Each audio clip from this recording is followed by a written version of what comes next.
오늘 주일은 매우 의미가 있는 그런 주일입니다. 왜냐하면 1950년 6월 25일 주일 새벽 4시 북한의 남침으로 전쟁이 시작이 되었고 꼭 70주년이 되는 주일이기도 합니다.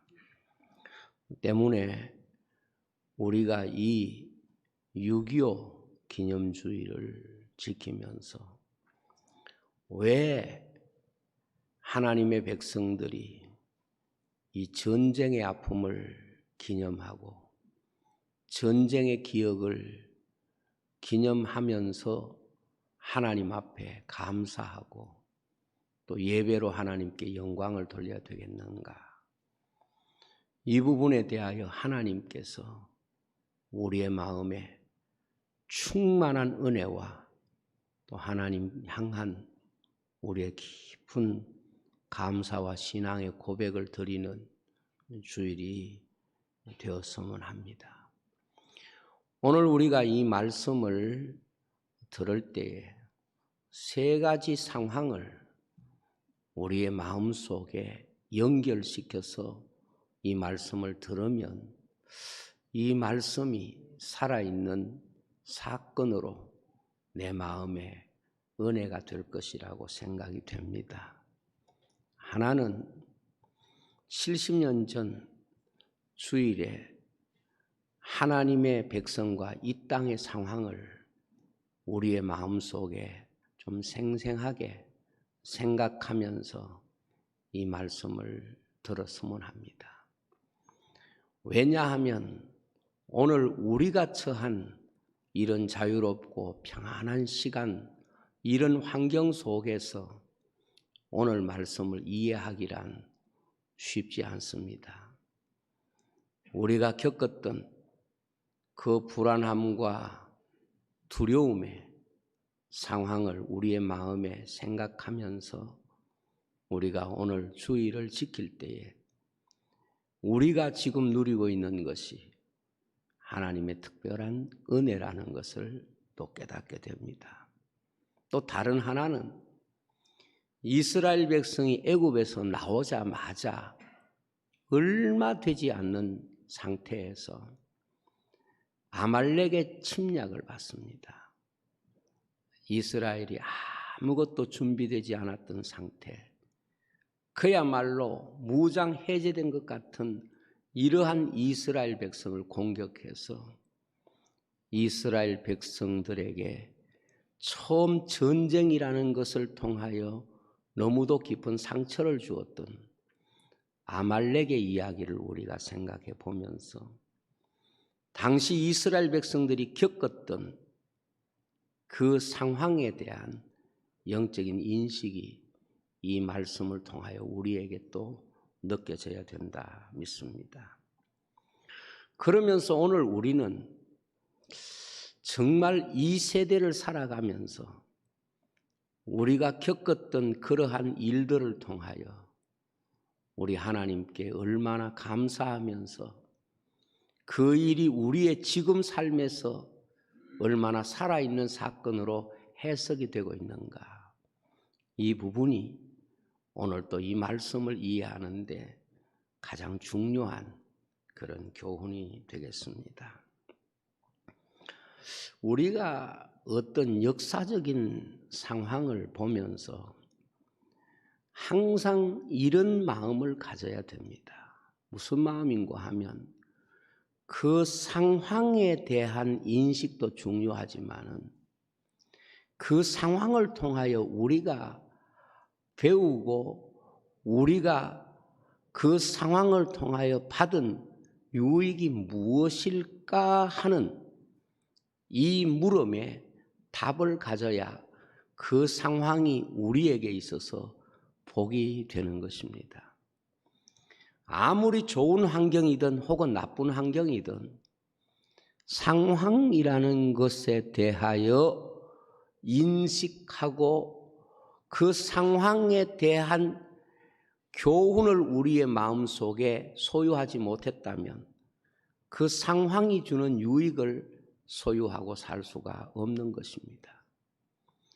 우리가 비록 아픈 역사를 가지고 있어도 그것을 통하여 하나님의 은혜와 사랑을 배웠다고 하면 그 사건은 우리에게 필요한 사건이 될 수 있고, 아무리 그 일을 통하여 많은 것들을 희생하고 지불했다고 하더라도 그 상황의 메시지를 가지고 있지 못하고 잊어버린다고 하면 그 상황은 우리에게 아무런 필요 없는 상황으로 우리는 그 상황에 지불된 그것은 다 낭비가 되고 상처밖에 되지 못하는 것입니다.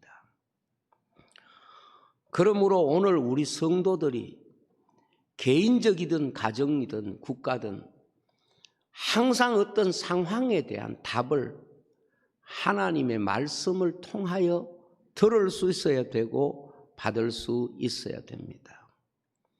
사람들을 만나보면 자기 가정이 혹은 개인이 또 이 사회가 가지고 있는 엄청난 많은 문제들 때문에 혼란스러워하고 답답해하고 그것 때문에 갈등하고 있으면서도 실제로 그 일이 주는 어떤 교훈은 거의 그 마음속에 가지지 못하고 그 일은 그 일대로 상황으로 끝나는 이런 경우가 많습니다.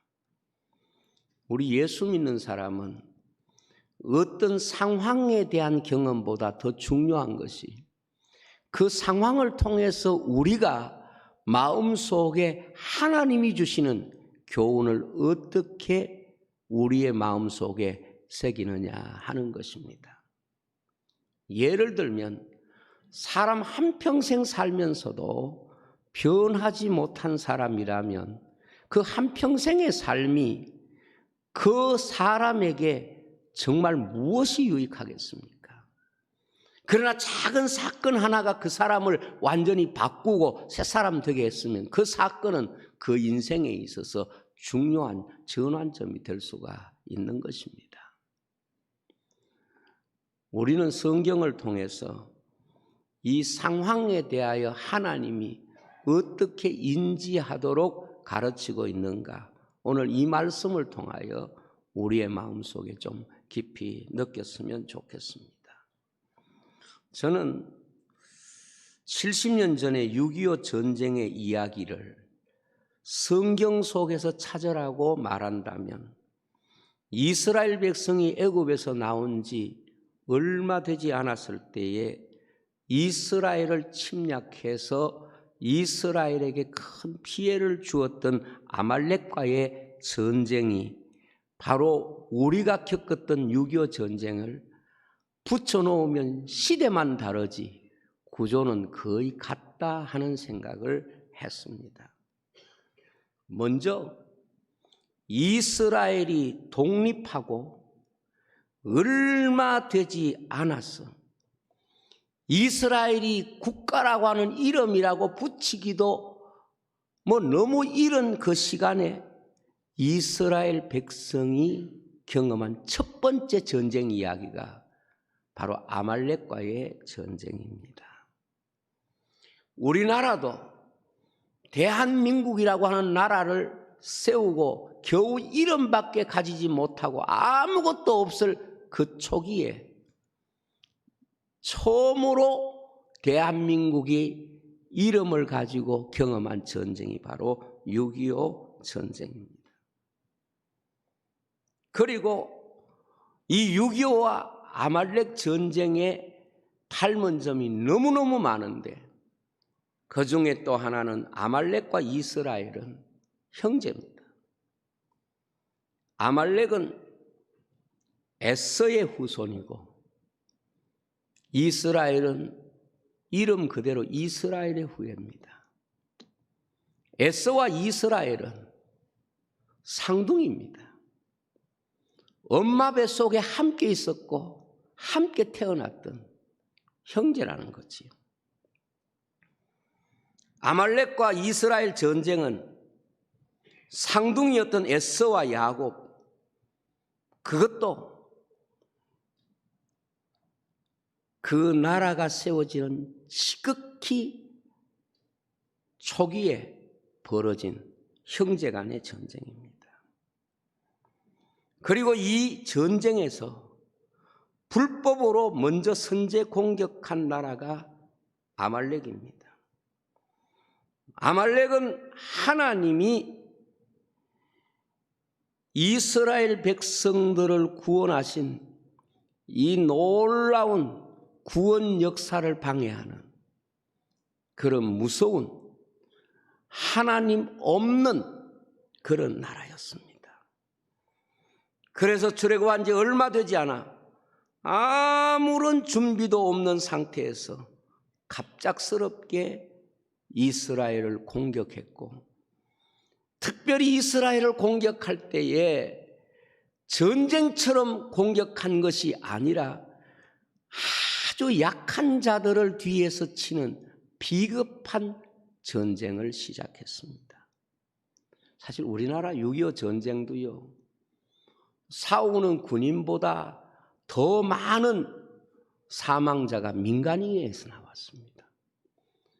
전쟁에서 민간인의 사망자가 훨씬 많다는 것은 얼마나 저 북한의 군대가 민간인을, 약한 자들을 무차별적으로 죽이고 공격했는가 하는 것을 알 수 있습니다. 신명기 25장 17절 18절에 보면 너희는 애굽에서 나오는 길에 아말렉이 내게 행한 일을 기억하라. 애굽에서 나오는 길이에요. 그러니까 아주 이스라엘 나라가 시작되는 점이지요. 곧 그들이 너를 길에서 만나 내가 피곤할 때에 내 뒤에 떨어진 약한 자들을 쳤고 문제는 하나님을 두려워하지 아니하였느니라 그랬어요. 이 아말렉과 이스라엘의 전쟁은 인간적으로 보면 아주 아말렉이 비겁하고요, 신앙적으로 보면 하나님 없는 사람들, 하나님 믿지 않는 사람들이 하나님을 믿는 민족을 친 전쟁이라고 정의를 하고 있습니다. 자, 이 전쟁을 우리나라 6.25 전쟁과 아말렉 전쟁을 비교해 보면 얼마나 많이 닮았는가 하면 건국 초기에 벌어진 첫 번째 전쟁이고, 형제 간에 벌어진 전쟁이고, 그리고 하나님 안 믿는 공산주의와 그래도 하나님을 믿는 믿음의 백성이 많은 이 대한민국과의 전쟁이 바로 6.25 전쟁입니다. 그래서 6.25 전쟁을 통해서요, 제일 많이 파괴된 곳이 뭐냐 하면 예배당입니다.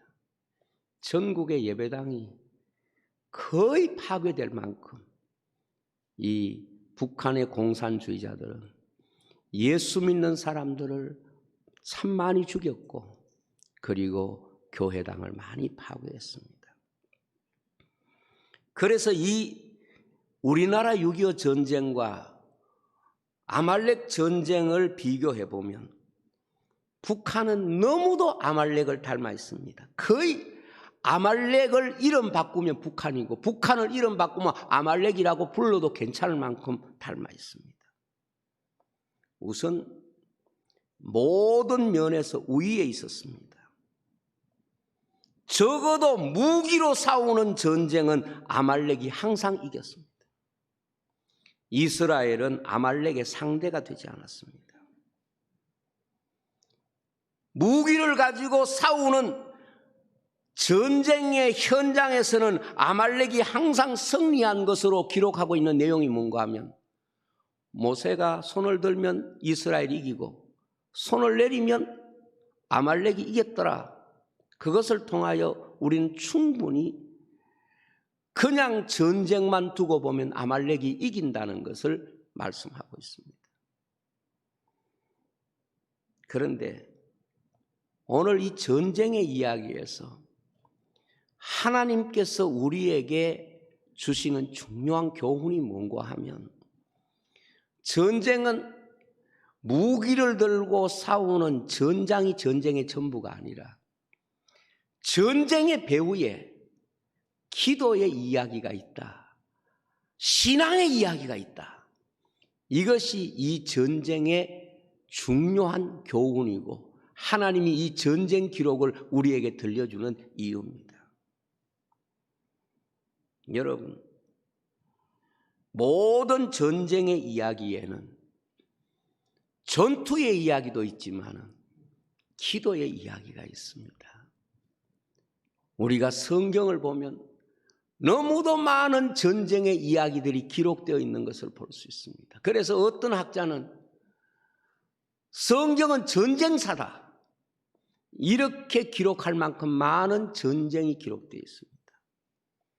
그런데 성경에서 전쟁의 이야기를 기록할 때에 항상 동전양면과 같이 보통 사람들이 보기 어려운 이면에 하나님을 믿었던 믿음의 사람들의 이야기를 기록합니다.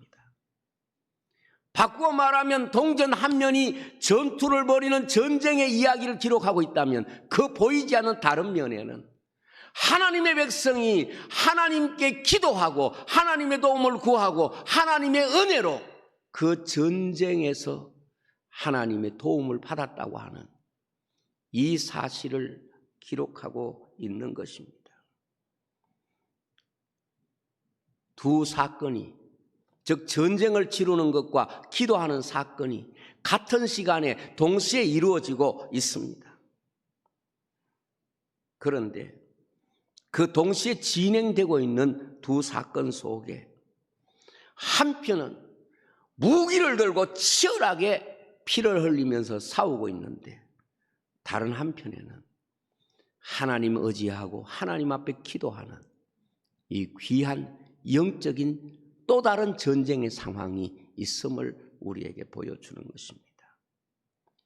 여러분, 세계 전쟁 역사를 보면 우리가 그냥 다른 나라나 또 전쟁의 이야기를 보면 전부 싸운 이야기, 전술의 이야기, 군인들의 이야기, 숫자의 이야기, 그것만 기록하고 있습니다.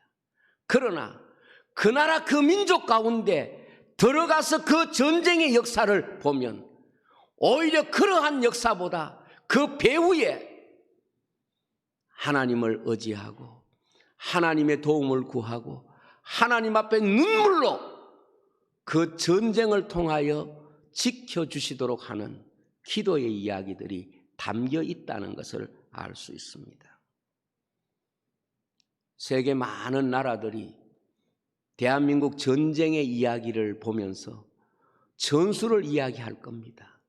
어떻게 이 전쟁에서 이런 결과를 가져왔는가, 이런 이야기들을 할 것입니다. 그러나 전쟁을 치룬 당사자, 전쟁 속에서 살아왔던 이 민족이 그 전쟁의 이야기를 할 때는 전투에 대한 이야기보다 우리의 마음속에 있는 전쟁의 이야기는 하나님 앞에 기도하고 하나님 의지하고 하나님 도우신 바로 그 사건을 우리는 우리의 사건으로 기록하고 기억하고 있는 것입니다. 모든 성경의 전쟁의 이야기는 이런 구조로 기록되어 있고 이렇게 우리에게 교훈을 주고 있는 것입니다. 그런데 우리나라 6.25 전쟁도 보면 북한과 남한이 무기로 하는 전쟁에는 남한은 북한의 상대가 되지 못했습니다. 무기로 하는 전쟁에서는 모든 면에서 다 열세입니다. 하나도 북한을 이길 수 있는 방법이 전혀 없었습니다. 그런데 우리 남한에서는 무기로 하는 전쟁보다 기도하는 지도자, 기도하는 백성, 기도하는 교회가 이 땅에 있었다는 것이 다른 것입니다. 무엇보다 당시 우리나라 대통령이었던 이승만 대통령은 전쟁 중에도 항상 주의를 성수했습니다. 피난을 가면서도 가까운 사람들과 함께 주일이면 예배드리면서 하나님 앞에 찬송하면서 울고 하나님 앞에 기도하면서 울고 그리고 이 땅에 교회들을 위하여 교회 지도자를 향하여 나라를 위하여 기도해 줄 것을 간곡히 부탁하고 군인들을 위하여 기도해 줄 군목들을 그가 세워서 그래서 정말 전쟁의 이야기 뒤에 적어도 이 땅의 지도자가 하나님 앞에 손을 들고 기도한 이야기가 숨겨져 있습니다. 그리고 유엔군 사령관이었던 메가더 장군도 기도의 사람이었습니다. 여러분 잘 알듯이 메가더의 자녀를 위한 기도, 모든 부모들이 그 기도를 자기 자식을 위하여 드리는 기도로 생각할 만큼 그는 기도의 사람이었습니다. 뿐만 아니라 대한민국은 정말 하나님 앞에 기도하면서 그 불안하고 두려운 현장 속에서 하나님 앞에 하나님의 도움을 구했던 것이 또한 대한민국의 교회 역사상 그토록 하나님 앞에 절실하게 간절하게 생명 걸어놓고 기도했을 때가 없었을 것입니다. 성경의 전쟁의 이야기에는 하나의 공통점이 있습니다. 항상 믿음의 사람이 이기는 겁니다. 성경의 모든 전쟁의 이야기에는 무기가 전투가 승리를 결정하는 것이 아니라 항상 기도가 전쟁의 승패를 결정했습니다. 성경의 이야기를 전쟁사로 볼 때에 성경의 군인의 숫자나 무기가 많고 적음에 전쟁의 승패가 결정되는 것이 아니라 성경 기록을 우리에게 보여주는 전쟁의 이야기는 언제나 보이는 그 전투의 이야기가 보이지 않는 믿음의 이야기에 의해서 결정되었다는 것을 설명하고 있는 것입니다. 저는 당시의 북한과 남한을 보면 마치 골리앗과 다윗 같은 느낌이 듭니다. 골리앗은 완전히 무장을 했습니다. 머리끝에서 발끝까지 무장하고 손에 창과 단창을 들고 있었습니다. 오죽했으면 다윗이 물맷돌을 던질 때에 눈과 눈 사이에 맞아서 쓰러졌는데 그것은 다른 곳은 다 무장했다는 뜻입니다. 그런데 다윗은 준비된 게 하나도 없습니다. 사울이 검을 주고 갑옷을 줘도 그것이 자기 몸에 맞지도 않았습니다. 마치 대한민국 당시의 군대 모습과 거의 닮았습니다. 그러나 다윗은 그가 고백한 대로 너는 창과 단창을 가지고 내게 나오지만 나는 만군의 여호와의 이름으로 간다. 하나님께서 이 땅을 지켜주시고 은혜를 베풀어 주신 그 은혜로 대한민국의 승리는 군대의 승리도 아니고 작전의 승리도 아니고 하나님이 이 땅을 지켜주신 아말렉 전투와 같은 은혜가 이 땅을 지켜주신 줄로 믿습니다. 바로 하나님께서 함께 하신 은혜로 이 땅이 치유되고 회복된 줄로 믿습니다. 이것은요, 가정이나 개인이나 원리가 똑같습니다. 많은 사람들이 우리 가정을 지키기 위해서는 힘이 필요하다, 무기가 필요하다, 내 가정을 지킬 도구가 필요하다, 이렇게 자기의 가정이나 삶을 지킬 무기를 장만하고 그것으로 우리 가정이 보호받을 수 있을 것이라고 생각합니다.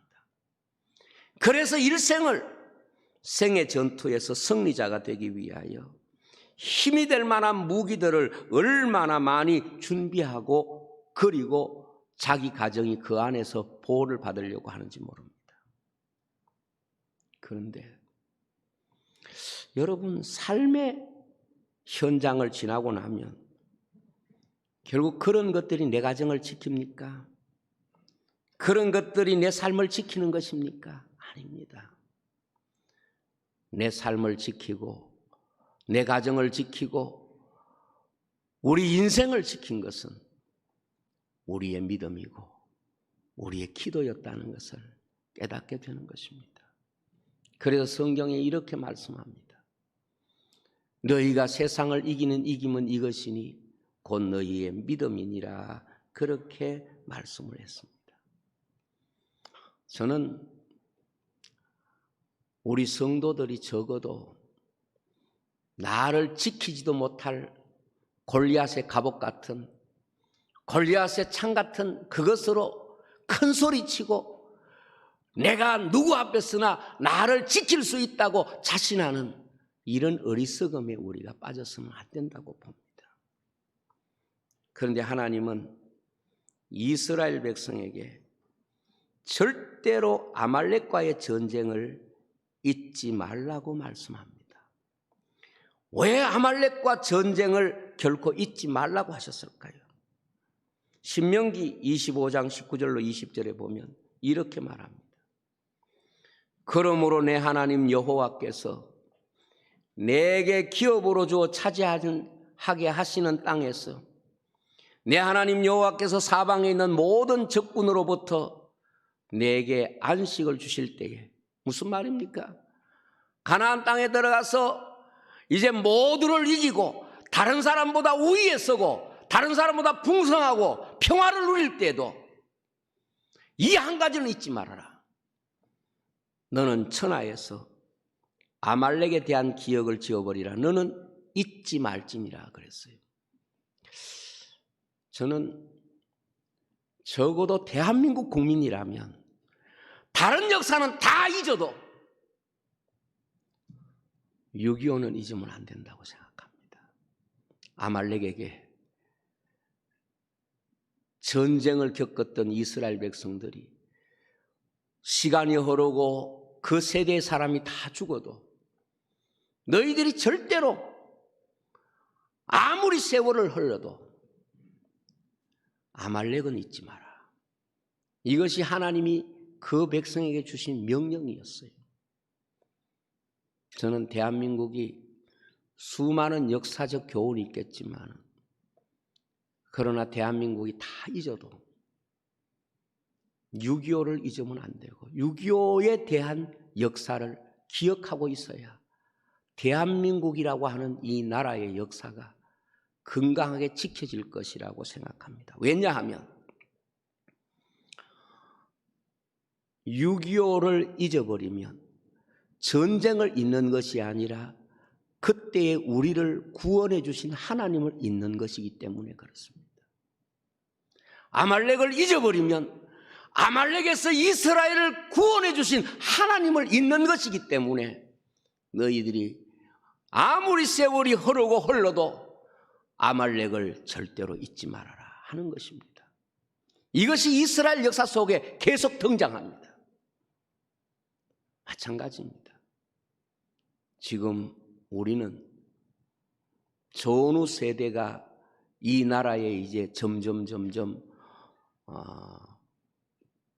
그 기성세대가 된 그런 세월을 살고 있습니다. 우리가 후손들에게 여러 가지 물려줄 것이 있을는지 몰라도 정말 우리 후손들에게 물려줘야 될 것은 6.25 전쟁에 대한 역사, 그 전쟁을 통하여 모든 걸 다 잃어버릴 뻔하고 역사가 끝날 뻔한 이 땅에 하나님이 우리를 건져주셨다고 하는 이 역사만은 우리 후손들에게 반드시 물려줘야 된다는 것이죠. 그런데 이 사실을 물려주지 못한 지도자가 있습니다. 이 사실을 물려줘야 할 책임이 있는 지도자가, 이 사실을 물려주지 못한 지도자가 누구냐 하면 이스라엘의 첫 번째 임금인 사울입니다. 사울이 임금이 되었을 때에 하나님이 선지자 사무엘을 보내서 하나님이 그를 임금으로 세워주신 목적과 이유를 이렇게 말합니다. 첫 번째 그에게 주신 가장 중요한 목적을 말하는데 사무엘상 15장 1절로 3절에 보면 이렇게 되어 있습니다. 사무엘이 사울에게 이르되 여호와께서 나를 보내어 왕에게 기름을 부어 그의 백성 이스라엘 위에 왕으로 삼으셨은즉, 그러니까 하나님이 나를 통하여 당신을 왕으로 삼았는데 그 삼은 목적이 뭐라고? 이제 왕은 여호와의 말씀을 들어서서 만군의 여호와께서 이같이 말씀하시기를 아말렉이 이스라엘에게 행한 일, 곧 애굽에서 나올 때의 길에서 대적한 일로 내가 그들을 벌하노니 지금 가서 아말렉을 쳐서 그들의 모든 소유를 남기지 말고 진멸하되 남녀와 소와 젖먹는 아이와 우양과 낙타와 나귀를 죽이라 하셨나이다. 그랬습니다. 자, 여러분, 아말렉과의 전쟁은 이미 오래전 역사입니다. 그리고 이스라엘이 이제는 하나의 나라가 됩니다. 그리고 첫 번째 왕이 세워집니다. 사울입니다. 그런데 사울을 임금으로 하나님이 세우시면서 제일 먼저 그에게 주신 말씀이 아말렉과 싸우라는 것입니다. 그런데 사울은 이 전쟁에서 아말렉과 싸워서 승리합니다. 그런데 사울은 이 전쟁에서 자기의 욕심을 개입시킵니다. 두 가지로 나타나는데, 하나는 그 전쟁에서 아말렉이 가지고 있는 수많은 짐승떼를 몰래 숨겨둡니다. 바꿔 말하면 그는 임금이라고 하는 지위를 통하여 소위 지금으로 말하면 부정부패를 하는 거예요. 두 번째는 아말렉 왕 아각을 살려준 것입니다. 이때 하나님께서는 사울의 모습을 보고 내가 사울을 임금 세운 것을 후회한다, 그렇게 말씀을 합니다. 사무엘상 15장 10절로 11절에 보면 여호와의 말씀이 사무엘에게 임하니라. 이르시되 내가 사울을 왕으로 세운 것을 후회하노니 그가 돌이켜서 나를 따르지 아니하며 내 명령을 행하지 아니하였음이라. 사무엘이 근심하여 온 밤을 여호와께 부르짖으니라. 그렇게 말씀을 했습니다. 자, 여러분, 사울은 이스라엘 임금이 되어서 절대로 잊어서는 안 되는 가장 중요한 사건을 잊어버렸습니다. 하나님이 사울을 임금 세워서 사울에게 가장 먼저 기억하게 하는 것이 뭔가 하면 아말렉과의 전쟁에 대한 기억을 하게 하고, 그것이 이스라엘 지도자로서 가져야 할 가장 중요한 핵심적인 가치라는 것을 사울은 잊어버렸어요. 저는 대한민국의 지도자라고 하면 다른 것은 다 잊어도 6.25 전쟁은 잊으면 안 된다고 봅니다. 대한민국 지도자의 정체성은 잘 살고 못 살고 하는 이런 문제보다 더 중요한 것은 이 땅이 공산주의의 침략을 받아 거의 모든 나라를 잃어버릴 뻔한 그 사건 하나만큼은 지도자가 지킬 수 있어야 그것이 진정한 대한민국의 리더십이라고 생각합니다.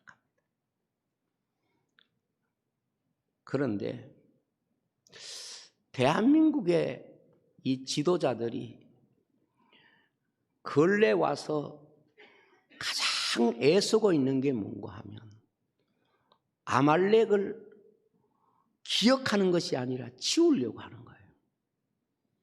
그리고 아말렉의 임금인 아각을 살려주고 형제로 대하려고 하는 겁니다.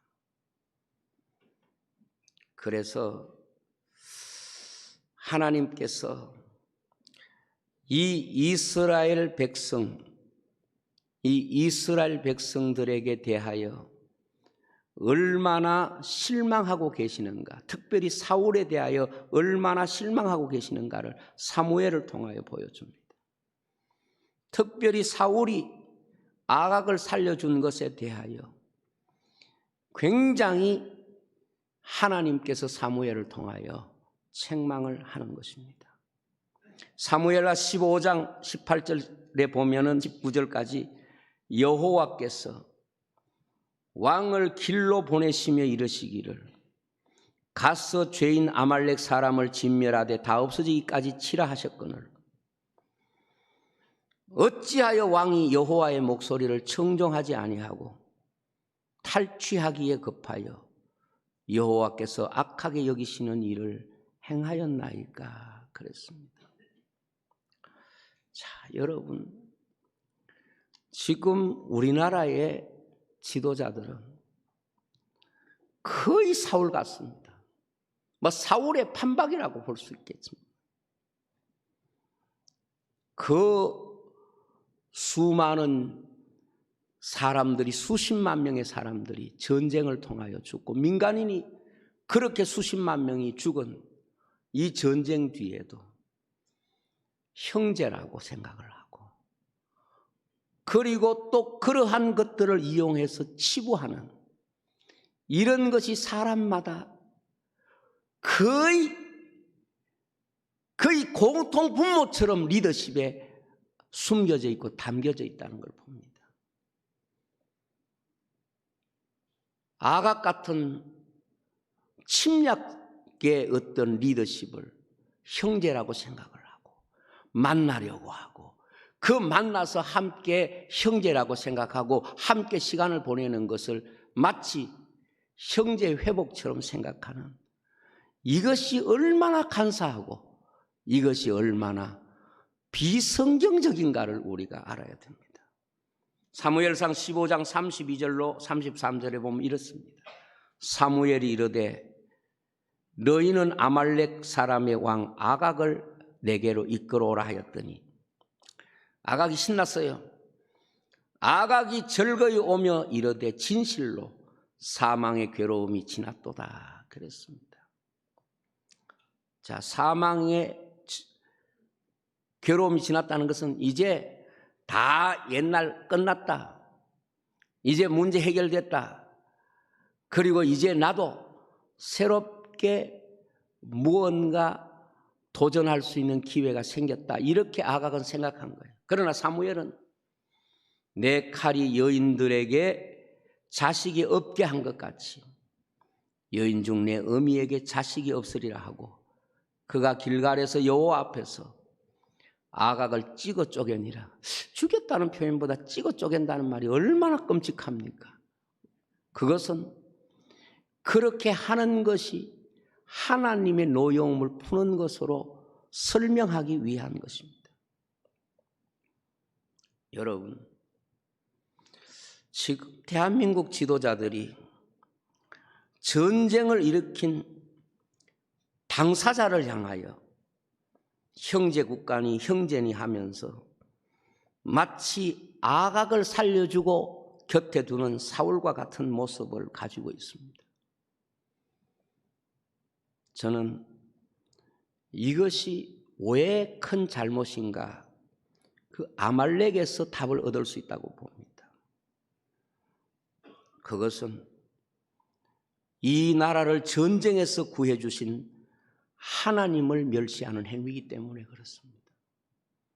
아각을 살려준다는 것은 이 나라를 아각의 손에서부터 지킨, 아말렉으로부터 지킨 바로 그 하나님의 은혜를 가볍게 취급하는 겁니다. 지금 우리나라의 정치 지도자들은 이 땅에서 하나님의 은혜를 지우는데 거의 그들의 정치적 권력을 다 사용합니다. 이 땅에 와서 이 땅을 위하여 피 흘리고 이 땅을 지키기 위해서 애쓴 사람들의 그 수고를 멸시하는 겁니다. 그 희생을 멸시하는 겁니다. 더 무서운 것은 이 땅을 하나님 없는 무신론으로부터 지켜준 그 하나님의 은혜를 멸시하는 것이 되는 것입니다. 저는 가끔 중국에 가서 이제 선교사님들 만나면 본인들이 중국에서 사역을 하기 때문에 중국에 대하여 좋은 감정을 가지고 중국이 대국이니 중국이 뭐 잠재력이 있으니 다음으로 뭐 그거 한다 그런 말을 하는데, 물론 그런 말에 충분히 공감이 가고 인간적으로 이해되는 면이 있습니다. 그러나 여러분, 하나님을 대적하는 세력을 미워하면 안 됩니다. 하나님을 대적하고 교회를 핍박하는 자들을 미워하면 안 돼요. 그것은 교회를 사랑하고 교회를 지킨 하나님의 은혜를 우리가 배반하는 것과 같기 때문에 그렇습니다. 북한을 우리가 함부로 싸우고 대적해야 된다, 그런 의미가 아닙니다. 우리는 북한의 사람들을 형제로 따뜻하게 품어야 됩니다. 그러나 전쟁을 일으킨 그 지도자에 대해서는 절대로 가볍게 용서하는 것은 역사의 죄를 짓는 것이고, 그것은 역사 속에 수용돼서는 안 되는 거예요. 우리가 북한에 있는 사람들을 형제라고 생각하는 것은 북한 정권이 아니라 북한에 있는 성도들이고 북한에 있는 백성을 말하는 것이지, 어떻게 북한의 정권이 우리의 형제입니까?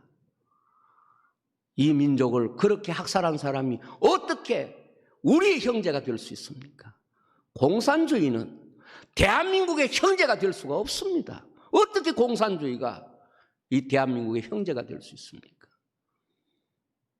그것은 마치 사울이 아말렉과 형제되어서 아각을 살려주는 것처럼 그 죄를 짓는 것이기 때문에 하나님이 내가 사울을 임금 세운 것을 후회한다. 그리고 사무엘은 사울을 대하여 이렇게 말합니다. 내가 너를 버리겠다는 것이죠. 왕이 되지 못하게 하겠다는 것이죠. 신앙인에게 가장 중요한 것은 사건을 기억하면서 그 사건을 통하여 하나님을 기억하는 것이 신앙인의 행위입니다.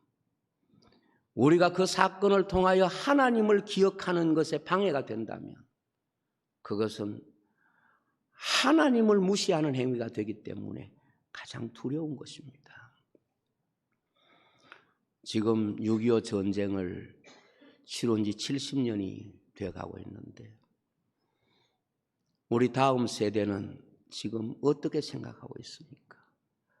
알지도 못하고 저 북한의 사람들을 우리의 형제라고 생각하는데, 이 다음 세대가 형제라고 생각하는 그 대상이 누구냐면 북한에 있는 교회나 북한에 있는 일반 사람들이 아니라 그 리더를 보고 형제라고 생각을 하는 거예요. 그건 아닙니다.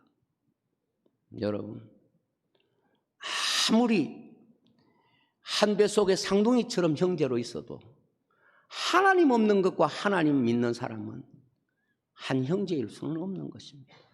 공산주의는 어떤 경우에라도 하나님의 교회와 형제가 될 수 없는 거예요. 하나님 없는데 두 사람이 잠을 자도 하나님 없는 사람과 하나님을 믿는 사람은 한 가족이 될 수 없는 거예요. 이것은 우리가 극단적으로 세상을 생각하는 것이 아니라 하나님이 보시는 중요한 기준인 것입니다. 거기에 항상 무엇이 개입되는가 하면 물질적 욕심이 개입이 되는 거예요. 사울도 그 살찐 짐승을 버리지 못하니까 그러한 것에 미련을 가지는 거예요. 저는 지금 대한민국의 지도자들이 하나같이 리더십을 가지게 된 물질적 유혹을 극복하지 못하는 것은 너무도 슬픈 현실이라고 생각합니다. 오늘 여러분들이 세상을 살아가면서 하나님이 이 땅을 지켜주신 그 사실을 잊지 마세요. 아말렉은 이스라엘 백성이 애굽에서 나올 때 첫 번째 전쟁한 그 대상인데 임금이 될 때까지 하나님은 그 리더십을 통하여 하나님이 그 땅을 지켜주시고 건져주셨다는 그 사실을 기억하기를 원했습니다.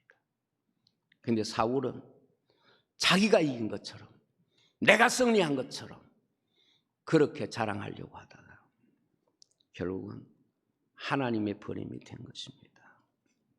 지금 대한민국도 이런 두려움이 있습니다. 지금 하나님이 우리를 건져주셨고 하나님이 우리 이 땅을 지금까지 지켜주셨는데 무슨 대한민국 사람들이 대단한 것처럼 우리가 잘나서 뭔가 한 것처럼 지금 이런 분위기가 너무도 강한 현실 가운데 우리가 있습니다. 왜 아말렉을 잊지 말아야 되는가는 우리가 6.25 전쟁을 잊지 말아야 되는 것과 이치가 같다고 생각합니다. 저는 전쟁 중에 어머니 태중에 있었고 휴전하고 석 달 만에 세상에 태어났습니다. 그러다 보니까 어찌 보면은 전쟁에 대한 기억은 없지만 전쟁 뒤에 비참했던 우리나라의 현실은 그래도 어린 시절에 좀 보았던 세대입니다. 여러분, 당시에 얼마나 많은 사람들이 가족을 잃었습니까? 대한민국 사람 5명당 1명씩 죽었습니다. 이 말은 무슨 말인가 하면 그 당시에 보면 가정마다 다 한 사람씩 평균적으로 죽었다는 뜻입니다. 무슨 뜻입니까? 우리는 그것을 기억하면서 하나님의 은혜를 잊지 말아야 되는, 이것을 하나님이 이 아말렉과의 전쟁을 통하여 우리에게 주시는 중요한 메시지라고 믿습니다. 그러나 더 두려운 것은 오늘 현실 교회마저도 사울을 닮아가고 있습니다. 사울화 되어가고 있습니다. 교회가 점점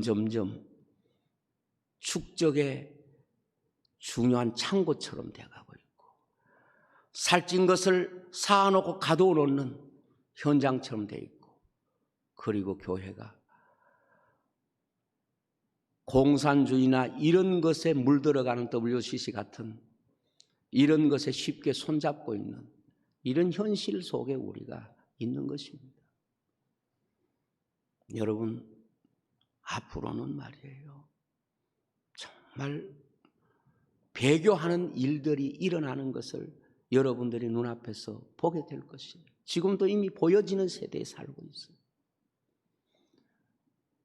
적어도 한국교회만큼은 이 6.25 전쟁을 통하여 이 땅을 공산주의로부터 지켜주신 하나님의 은혜를 잊으면 안 되는 거예요.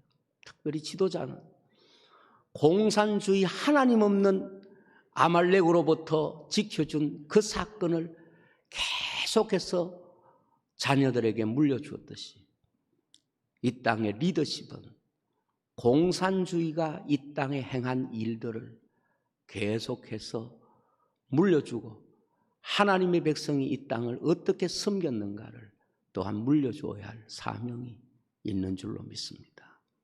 주께서 이 땅을 긍휼히 여겨주시기를 원합니다. 지금 우리나라는 거의 법률적으로 제도적으로 공산화되어가는 이런 안타까운 현실에 있습니다. 잘 아시잖아요.